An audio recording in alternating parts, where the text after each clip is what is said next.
was so distraught. I was so much in pain. I had a very, very bad eating problem. I was a compulsive eater. I was an emotional eater. I would eat because I was sad. I would eat because I was happy. I would eat because I was celebrating, just anything. And there was a reflex that I had going on where it would just happen. My hand would just go for the food. And I got to the point where I was getting bigger and bigger and bigger. And I knew I wanted to stop, but I didn't know how. And every time I tried to go on a diet, I would fail. And then I would eat more. And then I was introduced to PRISM, and PRISM taught me how to deal with the situations that I was trying to hide food under. I learned how to cope with different things that were happening in my life in different ways other than eating. With that discipline that I learned through PRISM, my whole life changed. My husband was like, the house is cleaner now. I mean, even things like that, I would keep the house cleaner. The kids had a more structured time at home. And I felt happier about myself, and just to release my eating habits to God and say, you take them. And that's what I did. I actually dared God. I said, well, he did know the condition I was in, but I dared him to heal me. And I said, you're all powerful, you're omnipotent, do it. And I tell my friends that, like, you talk to God like that? And I said, yes, I do, because he's my friend. And I dared him to do it. I said, I'm gonna give you 6 weeks out of my life, and you do with it what you can in your power. I'm not doing anything else. I can't. I'm done. And I gave him 6 weeks. I gave PRISM 6 weeks. And I have never looked back, ever. I've lost 85 pounds. And I've gone from a size 22, 24, down to a size 10. And I feel great. I have energy for my 3-year-old and my 4-year-old. When I realized about in the 3rd week that God was doing it. And it was the strangest thing, because suddenly it was my relationship with him that mattered, and not that I was losing weight. And it was like losing weight was a fringe benefit. And I would tell people that. I would forget. I put my scale away. I didn't concentrate on how much it was and what size I was, but I just got connected with him. And he told me through the PRISM program, I got a plan for you. I have a plan for your life, Yvonne. Just for you, and only you can do it. There's a ministry that I have for you that is awesome. And when he first told me that, I was like, me? Not me, and that was something, that I couldn't believe, but it was true. And when part of what he did for me was for me to spread PRISM to other people. And it wasn't, I'm glad that PRISM isn't a money-making thing, because people would shy away and think you're trying to share something with them that, you're trying to benefit from it.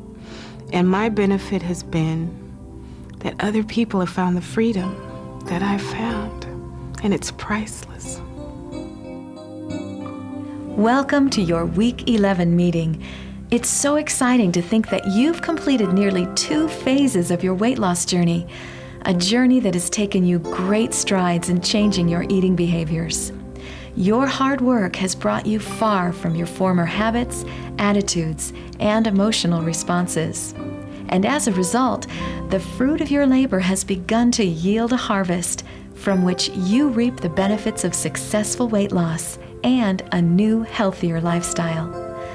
So, how are you doing with the person who's emerging, not only physically, but emotionally and spiritually as well? During this week's class, you'll be asked once again to evaluate your acceptance of the true you.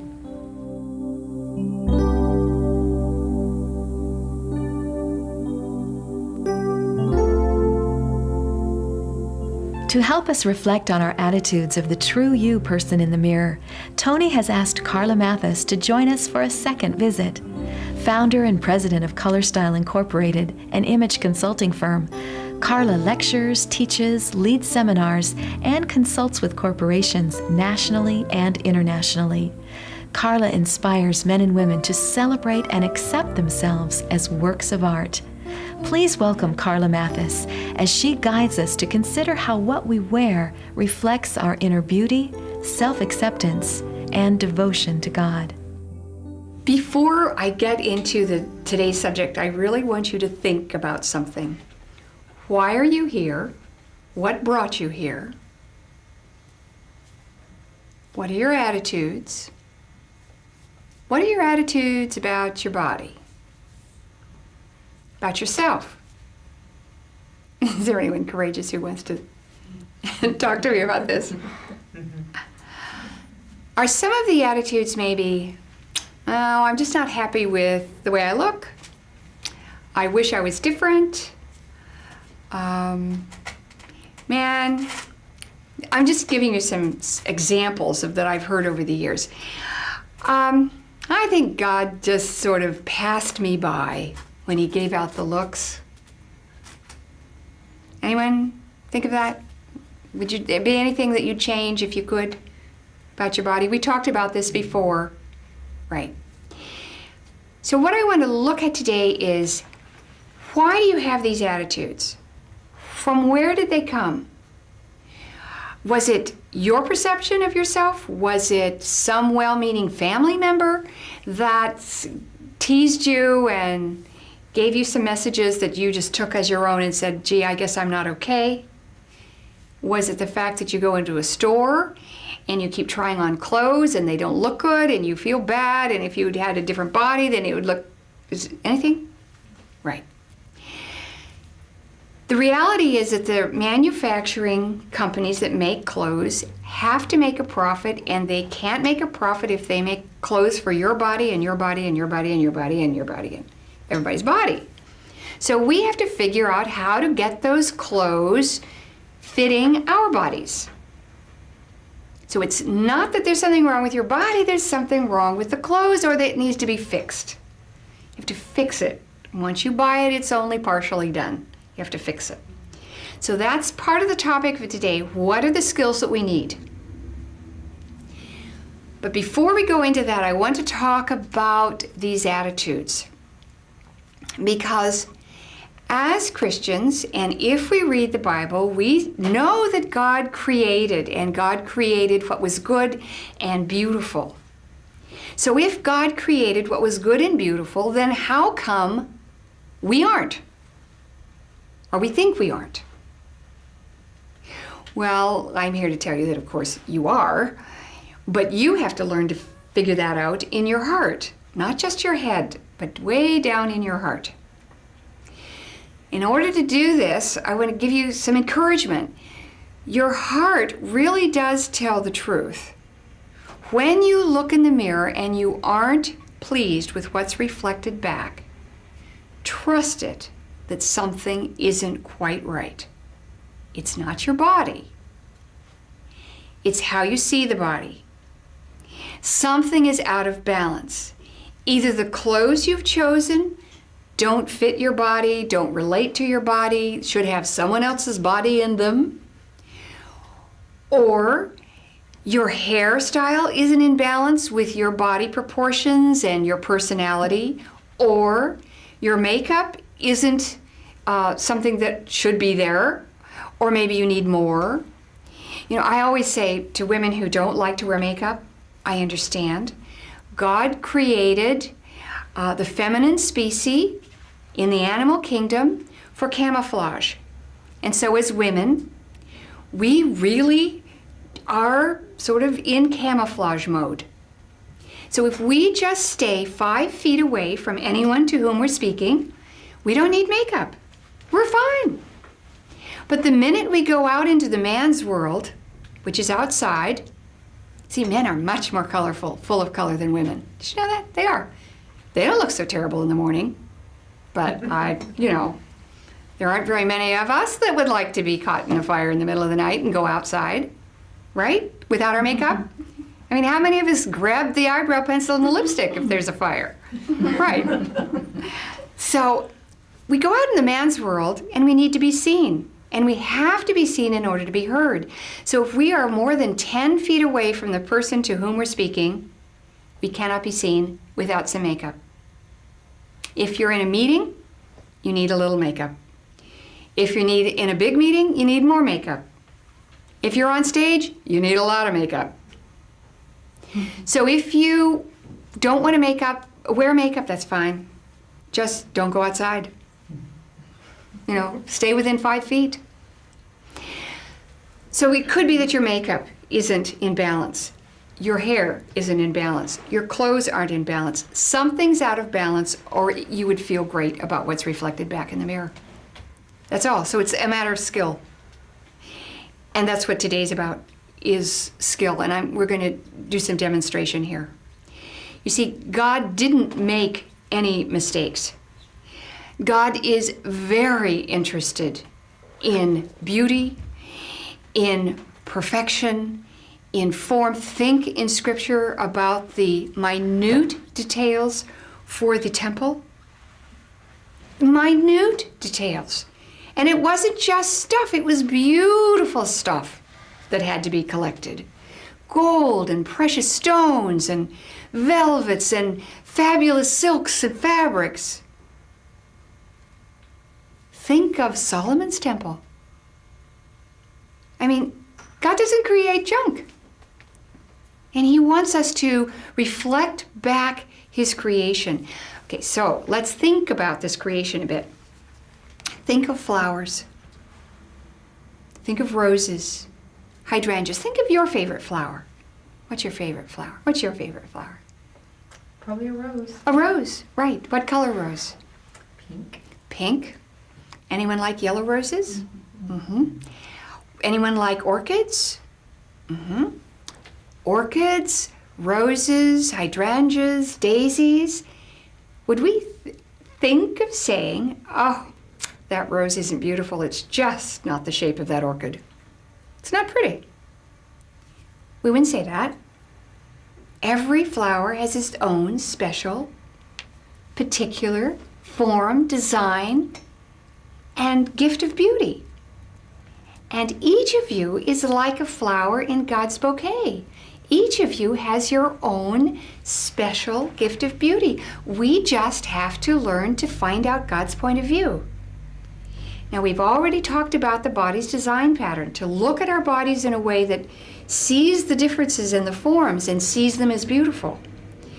And we've talked just a little bit about the importance of the language of encouragement, how to speak about your bodies in a way that's encouraging and beautiful as opposed to negative.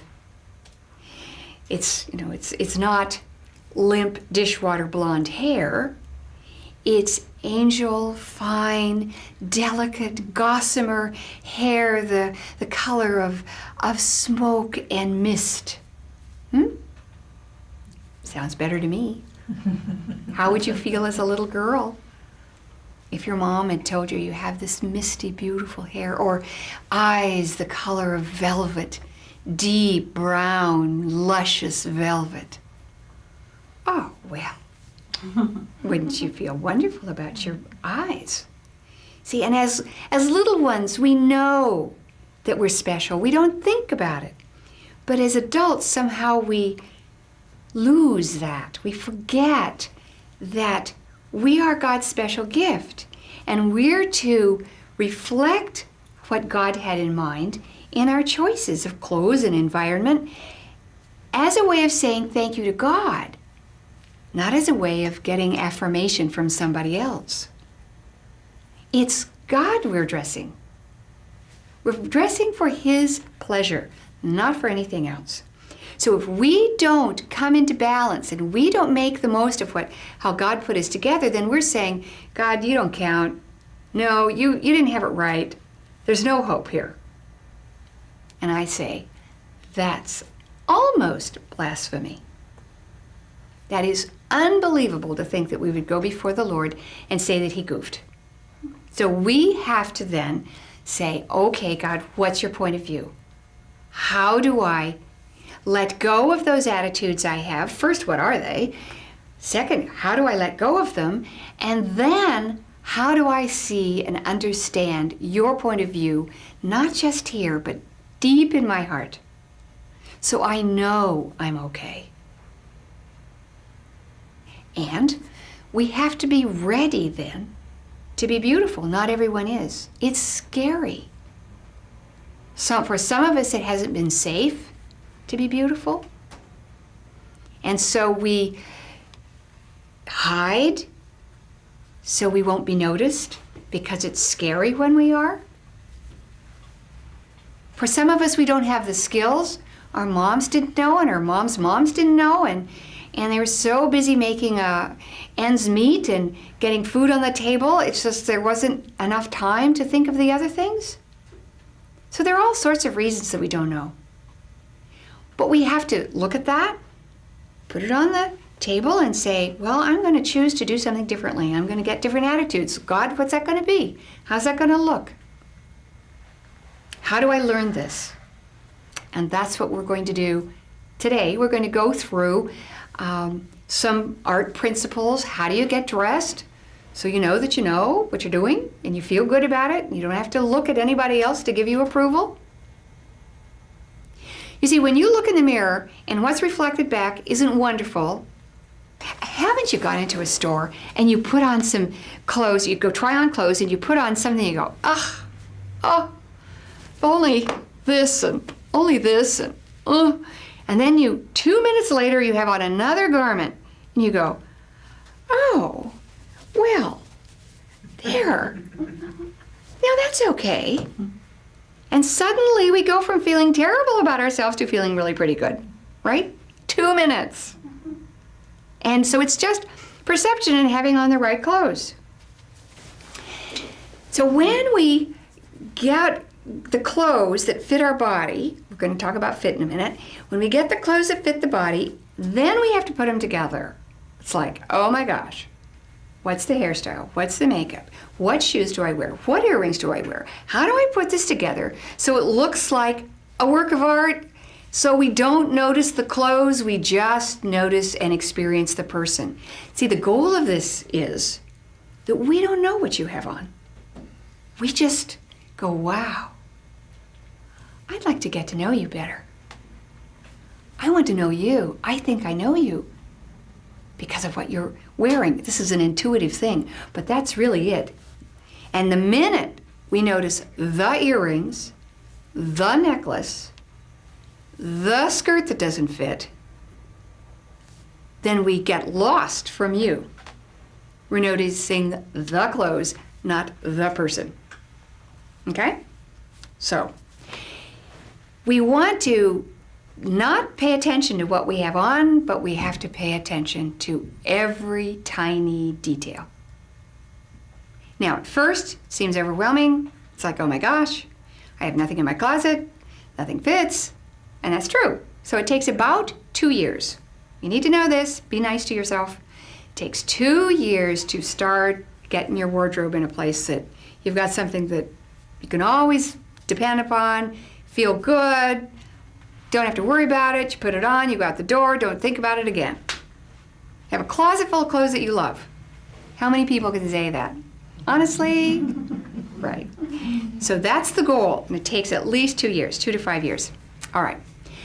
So when we go in front of this mirror, and it's not reflected back that we love it, we have this balance monitor inside that is a gift from the Lord. See, the Lord created balance in the universe.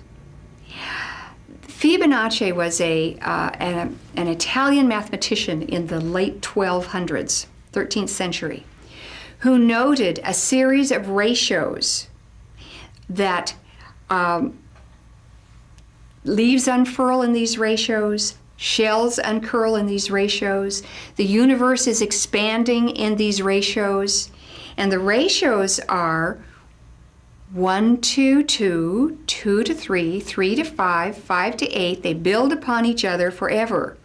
Interestingly enough, the Greeks in their buildings noted that they felt best in the proportions of 2 to 3, 3 to 5. Well, that's part of Fibonacci's ratio series. And that's called the golden mean. We are built to feel balance in these ratios. That's just this universe. Who knows what God created in another one? That's this one. So when something doesn't feel in balance, it is not. Trust it. And when you get it into balance, it feels right. You can trust that too. So now we're going to go to art to find out how do we make our whole physical presentation art. And when you make getting dressed an art form, then you are creating, and then you are much closer to being in God's image, because it's creativity. And we are designed to be creative. All right. So the first thing we want to do is look at the clothes, and we're going to see if it's in harmony with the body's design pattern, and that has to do with fit. So here we go. We have our model here. Debbie, hi. Hi. Now, the first thing you want to do, even before fit, I'm just going to sort of do a little testing here. We need to find out who Debbie is. You need to know who you are. Do you like things casual? Do you like things dressy? Do you like to pay a lot of attention to all the details of your hair and your makeup, and you spend 45 minutes getting dressed? Do you? No. No, right. I don't either. But a lot of people do, and that's their gift. So that's okay. But your lifestyle is Casual. Outdoorsy. Outdoorsy. Okay. And you like to get into something and go, right? Right. Comfortable. Comfortable. Right. All right. Is this comfortable? Yes. Very. Love that. Okay. Now, based upon, we've already talked about the body's design pattern, and we won't take the time to go over Debbie's body that much, but she's got a long torso for her legs. She's got short legs. Any one of us out there with short legs, we know that we have short legs. We look better with our sleeves up a little shorter, because if the sleeves are down to here, then suddenly we look like we don't have any, even less leg. Sleeves a little shorter. So those of us that are always pushing up our sleeves, it's probably our legs are a little short relative to the rest of our body. Okay, so short sleeves, emphasis up at the face. She's lifted this waist a little, and so it makes her bottom half of her body look longer. So this really works. This is darling. All right, now, Debbie also she's slightly smaller up here than she is in her hip thigh. So she's a triangle silhouette, and she has a body particular. I'm using all the language of the other tape. The body particular of a high hip. So this little gather here really makes it flow over her hip. Now, what Debbie could do is make this fit just a little more. Can you see that? Mm-hmm. Suddenly, she's gained about 10 pounds. And now we'll just drop 10 pounds without... That's wow, isn't it? Isn't that fun? Okay, now so let's just assume that we're going to have this fit. So you run right out to the alterations person and get this fit. Okay. Any time you have clothes that don't fit, get them fixed. Find someone who loves to fix things. And if they don't want to do what you think needs to be done, they're not the right person for it. Find someone else. Or learn to do it yourself. Great courses in community colleges usually on how to alter clothes. Much better to alter clothes than to try and create something from scratch. That takes a different set of skills. Okay, then how can Debbie take this idea and recreate it in different ways? She could, well, first she has a full bosom, and she's short here, so this needs to come up a little, and this needs to come in. Can you see that looks even better? Mm-hmm. Right. Then, if you want to sort of perk it up, let's say you do it in a lightweight wool for the winter, and you put a little shirt under it with a crisp collar that comes out here, then she might, pardon me, We'll just do one. She might do a V-neck the next time around, which repeats. Look at her jawline, her heart-shaped jaw. It repeats that. So it looks a little bit more adult than the sweet little round collar, which is wonderful for her. She can do because she's very fun and delightful and young-ish. You'll always be young. Yes, I will. I know. She will look, when she's 80 years old, she'll look 60. I mean, it's just the way it goes. So you can take a wonderful style for you and recreate it in different ways. I recreate this in 16 different ways, over the years. I do it in a collar up here in the winter, and I do it shorter sleeves sometimes if I'm feeling brave, and it just works on my body. So you find things that work on your body, and you just recreate it different ways. Makes it easy. Okay, so that's fit. If you go, Debbie has brought some things, and I'm going to do a teaching, and then she's going to go back and forth and change clothes. Oh, if we can see, we can't really see, but I want to tell you, you have tennis shoes on. Mm-hmm. I think they are so cute for her because of her lifestyle and because of her young, fresh quality. That is your gift. Mm-hmm. That's your gift. Not all people have it. Some people wouldn't be caught dead. I'm one in tennis shoes. Okay, there you go. So that's fit. Now we're going to talk about art principles of relatedness. One is related level of refinement. How do you choose accessories that relate to the garment? So first is finding the level of the fabric of the garment. We're going to do 3, this is just arbitrary levels. First level is very refined. Very fine silks, very fine wools, very fine satins, often dressy clothes, the dressier, more elegant. And take more care. It takes more money and more time to keep them looking wonderful. That's the first level fabric. Then there's the third, we're going to go to the other side. The third level fabric, that's the rustic, more primitive.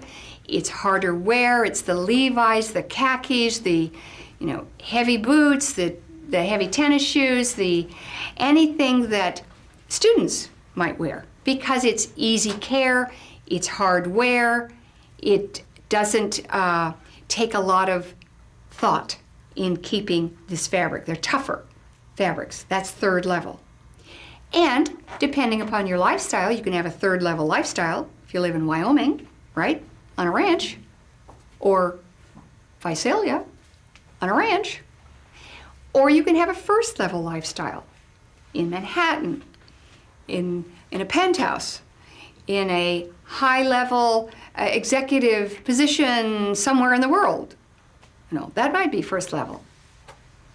Or you give lots of parties, or whatever. You could do first level. But your lifestyle